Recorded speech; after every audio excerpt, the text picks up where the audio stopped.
Bonsoir ou bonjour, cher internaute. Alors, une vidéo qui a lieu un peu plus vite que prévu, mais c'est vrai que j'ai mon actualité à moi qui change beaucoup en ce moment. Alors, après avoir fait les vidéos sur les relations hommes-femmes et les aspects psychologiques et sociétaux, après avoir fait quelques vidéos sur les gilets jaunes, pour moi, je pense qu'il est temps de commencer à aborder une notion qui devient très d'actualité en ce moment et essentielle à comprendre. C'est la notion d'hygiénisme.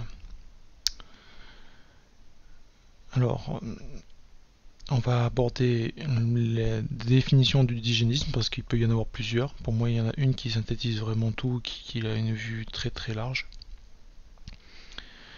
Mais également voir dans un deuxième temps pourquoi l'élection est un mécanisme d'hygiénique.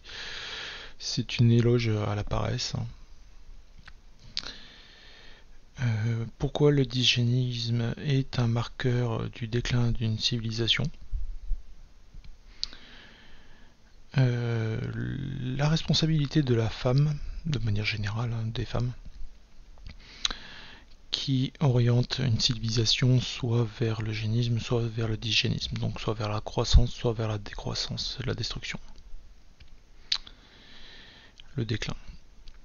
Et dans un cinquième temps, je vais me permettre de proposer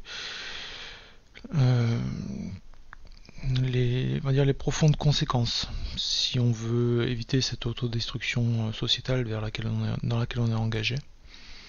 Et grosso modo, ce qui serait un peu nécessaire de faire. Alors, j'ai pris la définition d'hygiénisme qui est faite dans un wiki libéral. Parce qu'en fait, il peut y en avoir plusieurs, en fait. Alors, pris pour moi dans son sens le plus large possible, le d'hygiénisme, c'est l'inverse de l'eugénisme. C'est la tendance, qui est volontaire ou non, à favoriser les moins capables et à les aider à générer des moins capables.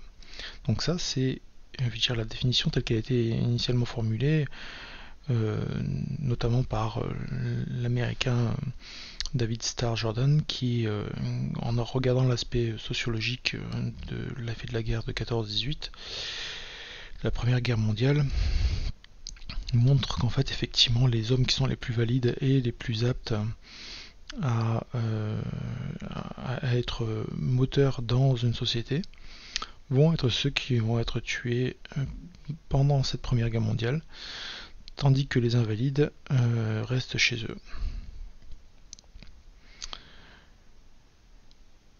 Et en fait, je suis d'accord quand certains disent en fait effectivement que la civilisation moderne est actuellement menacée d'hygiénisme. Alors on peut voir un certain nombre de marqueurs, comme on va le voir après. Pour moi, le point de vue le plus large, en fait, c'est celui des libertariens, qui n'ont rien à voir avec les libertaires. C'est le fait que le d'hygiénisme n'est pas une affaire uniquement de génétique, mais résulte de l'étatisme. Qui par démagogie favorise l'assistanat, l'immigration subie, le conformisme, le paternalisme, etc. Le service public, particulièrement l'enseignement public, est accusé de nivellement vers le bas, de politisation, fabrique de crétins et promotion de la médiocrité. Alors ça, c'est tout l'extrait qu'il y a sur l'article Wiki libéral. C'est pas moi qui l'ai écrit. Mais pour moi, c'est une vue d'ensemble qui est assez proche de la réalité. On ne peut pas restreindre le d'hygiénisme uniquement à un côté on va dire génétique et promotion des moins capables. Il y a tout un ensemble de systèmes qui visent à promouvoir les moins capables, mais pas uniquement d'un point de vue génétique via des guerres. Alors pourquoi l'élection est pour moi un mécanisme dysgénique Parce qu'en fait c'est tout simplement une éloge à la paresse. la paresse de vouloir déléguer à autrui l'exercice de ses devoirs, et donc de ses droits. Donc effectivement, dans une élection, ce que l'on cherche, c'est à se débarrasser de ses devoirs. On se dit qu'on n'a pas envie de les faire, de les exercer. Soit parce qu'on a une vie déjà très très chargée, très remplie, pour tout un tas d'excuses. On peut en trouver plein des excuses. Tout ce qu'on veut, c'est se débarrasser de ses devoirs, on va dire, sociétaux. Mais ce qu'on ne se rend pas compte, c'est qu'en faisant ça, effectivement, on se débarrasse de ses droits. Parce qu'en fait, droits et devoirs sont les faces d'une même médaille, je le répète encore une fois. Le coupable n'est pas vraiment celui qui promet dans le cadre d'une élection, mais celui qui accepte. Ça, pour moi, il faut bien comprendre une chose. Il y a le dicton qui dit que les promesses n'engagent que ceux qui y croient, mais c'est vraiment ça. Le coupable, c'est pas celui qui promet, c'est pas le politique. Même si après il a le libre champ pour faire tout ce qu'il veut, parce que c'est un pourri, il a le libre champ de faire tout ce qu'il veut, que ce soit un politique, un riche, etc. et tout, de faire de l'évasion fiscale, de faire de la perversion des lois, etc. et tout, uniquement parce que les autres lui ont laissé le libre champ de faire ce qu'il voulait. Parce qu'ils ont accepté d'être paresseux. Et donc effectivement, n'importe quel vainqueur d'élection fait ensuite tout pour inciter les votants, les personnes qui sont allées voter, à continuer à voter et à réclamer plus d'assistanat. Donc ça, c'est un mécanisme de servitude volontaire qui entre dans le cadre du mythe de l'État-providence en fait. Comme si on pouvait toujours fournir plus à une classe de la population ou même à la population de manière générale sans qu'il y ait la moindre contrepartie. Comme ça, quoi. C'est le miracle, la multiplication des pains. Voilà. Et dès lors, on commence à rentrer dans un cercle vicieux du culte de la paresse en fait. Je rappelle ici que la paresse, définie par nos anciens, c'était la mère de tous les vices. Tous les vices capitaux, tous les péchés capitaux ont pour origine la paresse. Et donc dans ce cercle vicieux du culte de la paresse, on va avoir distorsion des mots. Donc ça va être une espèce de novlangue. Donc on va appeler démocratie ce qui est en fait une république. On va appeler monnaie, on va appeler argent, ce qui en fait est une devise. On va appeler éducation nationale, ce qui est un endoctrinement national. On va appeler justice ce qui est tout sauf juste, c'est-à-dire ni bien ni mal, mais porteur de valeurs morales, on va dire réalistes. Voilà. Donc après la distorsion des mots, ça on pourrait faire tout un dictionnaire, il y en a plein. On va avoir distorsion de la monnaie. Donc on va essayer de chasser la bonne monnaie, celle qui est vraiment équitable, qui permet de capitaliser des richesses de façon à pouvoir les réutiliser plus tard, en introduisant un système ni plus ni moins que de vol, qui s'appelle la devise. Alors que ce soit un vol par l'État quand c'est l'État qui émet la devise, ou que ce soit un vol par des intérêts privés quand c'est des banques privées qui émettent la devise, toujours est-il que c'est un vol. On va avoir distorsion, inversion des valeurs, on va avoir un mensonge un peu à tous les étages.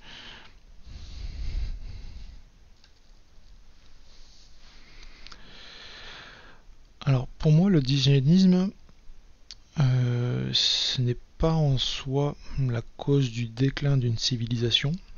En fait ce n'est même pas un symptôme en fait, parce que d'un point de vue médical, on peut difficilement assimiler ça juste à un symptôme, mais en fait c'est un syndrome. C'est-à-dire un ensemble de symptômes dont l'origine, la cause exacte n'est pas connue. Alors dans les différents symptômes, on va voir la natalité qui baisse, l'éducation qui montre que je dirais, le niveau de connaissance, de pertinence, la capacité de réflexion diminue. Et c'est possible après derrière modifier les indicateurs de façon à essayer de masquer cette réalité. Hein. On va mettre des taux de réussite au bac pour remplacer ce genre de trucs là, alors qu'en fait il y a des indicateurs en amont qui sont bien plus pertinents mais qu'on n'utilise pas volontairement. On va avoir le poids de l'État dans l'économie. Donc ça c'est clairement, je dirais, un système d'assistanat parce que l'État ne produit rien. Il ne fait que parasiter l'économie. Il y a la part du secteur tertiaire dans l'économie. Alors le secteur tertiaire, ça c'est un truc que j'ai jamais compris. Absolument aucun économiste ne pointe le fait que les seuls secteurs qui sont créateurs de richesse, le plus de très loin, c'est les secteurs primaires, c'est-à-dire l'agriculture. Le second, c'est le secteur secondaire, c'est-à-dire l'industrie. Et le secteur tertiaire est un indicateur, enfin le poids du secteur tertiaire est absolument révélateur de la destruction de valeur dans l'économie. Le secteur tertiaire, s'il fournit des services, il ne produit rien qui ne soit capitalisé, qui ne soit durable. Il consomme de l'économie pour en faire du vent. Ça ne sert qu'à ça.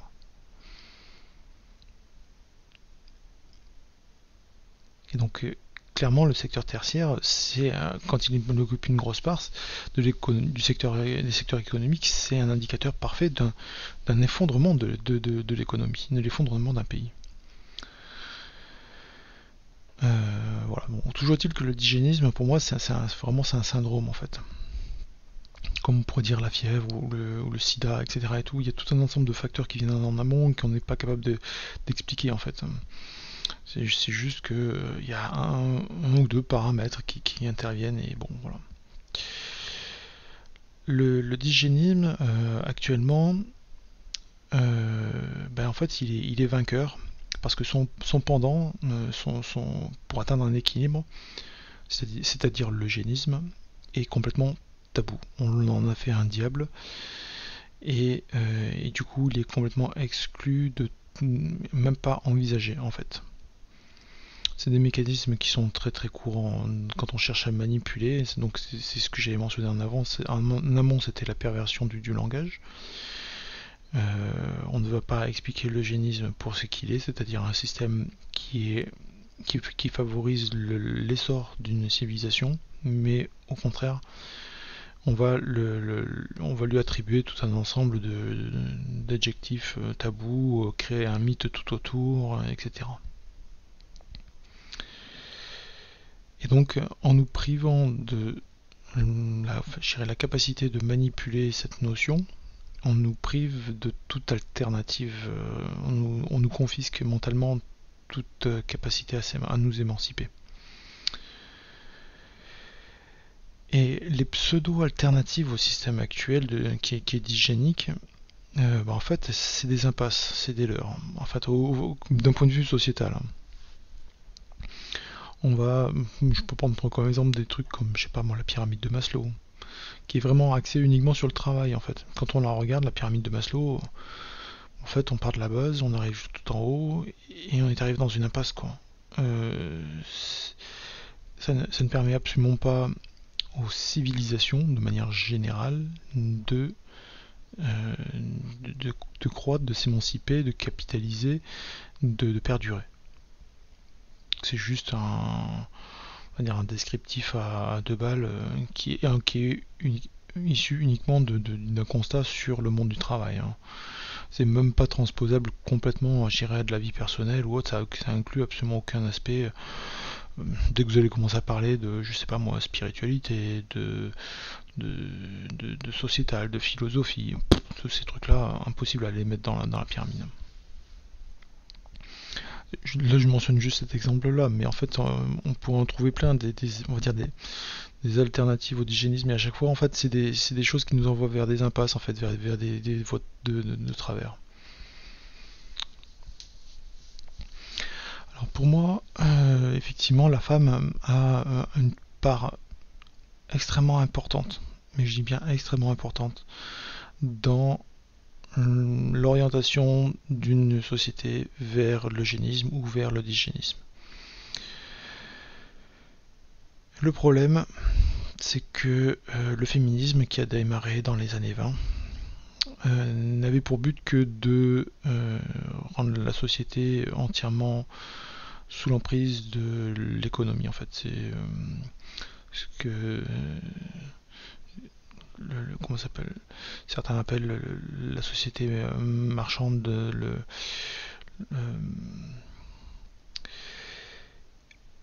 le but en fait c'était d'imposer le dieu devise monétaire au-dessus de toute autre valeur en fait.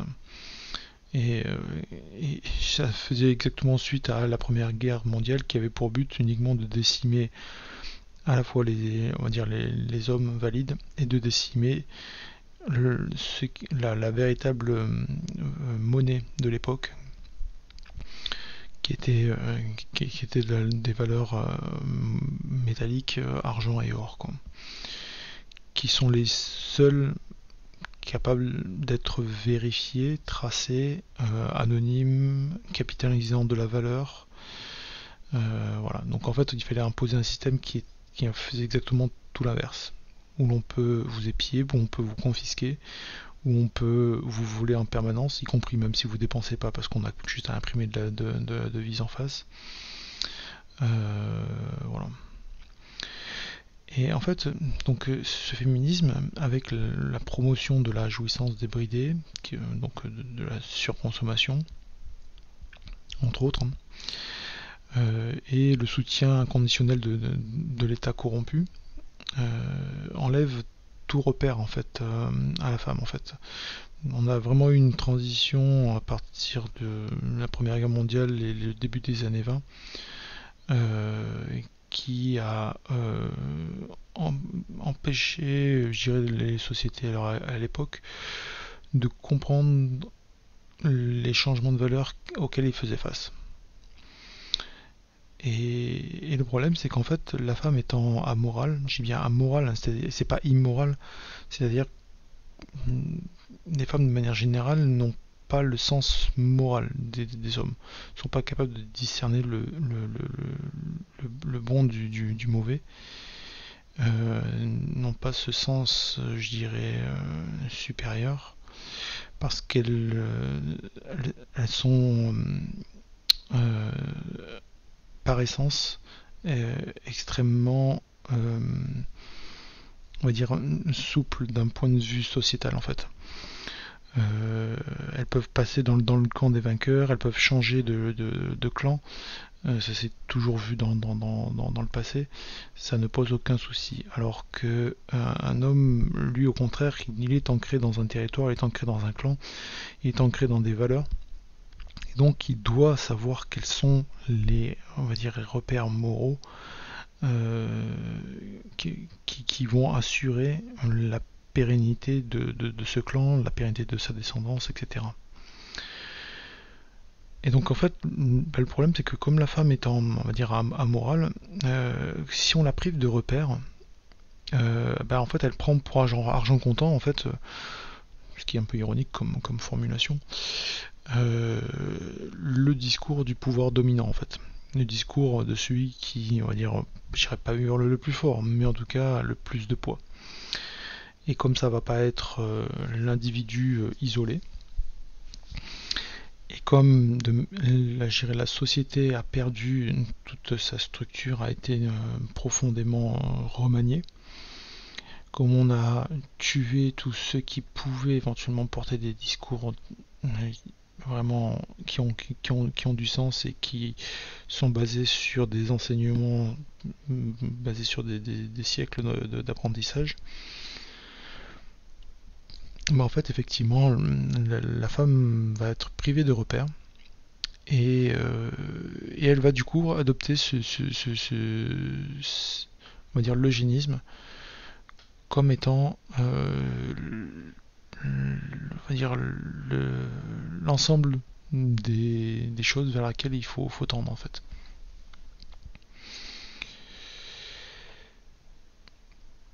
Et quand je dis ça, je précise bien, hein, donc en fait que la femme n'est pas la seule responsable dans cette histoire-là.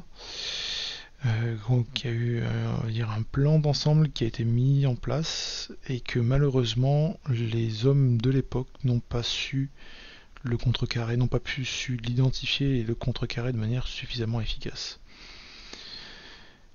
Et à partir de ce moment-là, tous les pourris qui avaient prévu de mettre ce système en place, qui donc avaient prévu de détruire la civilisation occidentale, afin d'en tirer, on va dire, des profits, une domination, et de pouvoir, on va dire, s'expatrier vers d'autres endroits, en fait, sur la planète.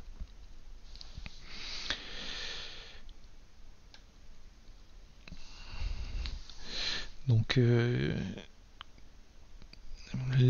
va dire si on veut éviter l'autodestruction dans laquelle on est engagé, ce mécanisme profondément dysgénique, pour moi, il va falloir se rendre profondément compte de l'impact de ce système-là et surtout des conséquences que cela va avoir. À l'heure actuelle, quand je rencontre des gens et que je discute d'un certain nombre de choses, ils n'ont pas compris encore profondément à quel point ils sont dépendants de ce système de mendicité organisée, de ce système de mythes, de l'État-providence, du système qui va venir vous aider, enfin voilà. Alors le premier point évidemment ça va être de recadrer les valeurs, de recadrer le sens des mots, et notamment d'un point de vue pour, on va dire, à destination des femmes, mais pas que, hein, parce qu'en fait encore beaucoup d'hommes commencent à comprendre doucement, mais je dirais il y a encore beaucoup qui n'ont toujours pas réalisé cet état de fait, et qui n'ont pas essayé encore à l'heure actuelle de recadrer, d'avoir des valeurs et de les clamer haut et fort de façon à engager des changements sociétaux et de revenir vers quelque chose de plus sain.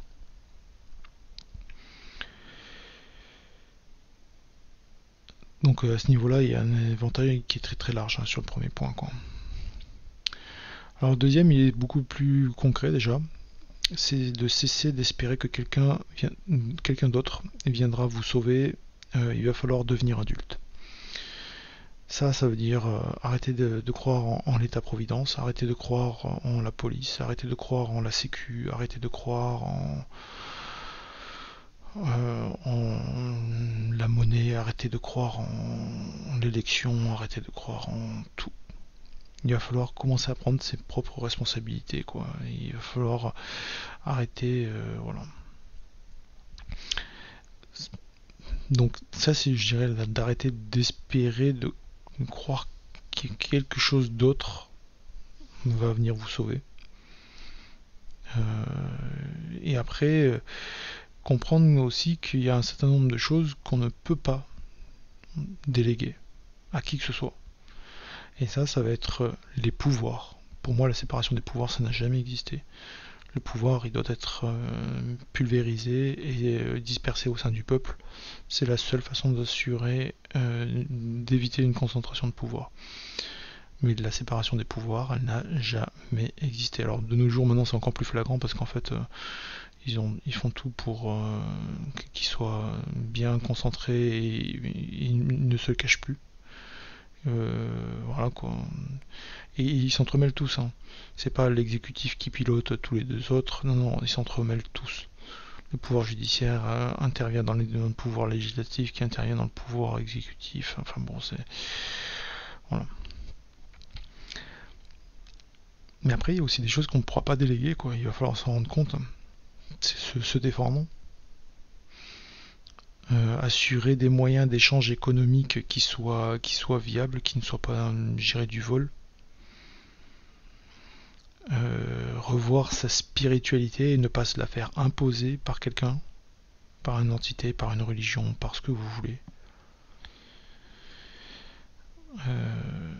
Voilà, donc ça c'est le troisième point. Il va falloir arrêter de déléguer à autrui.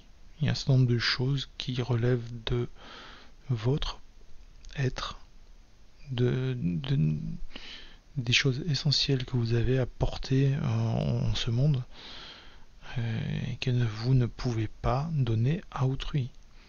Sinon c'est de la servitude volontaire et après il ne faudra pas venir s'étonner.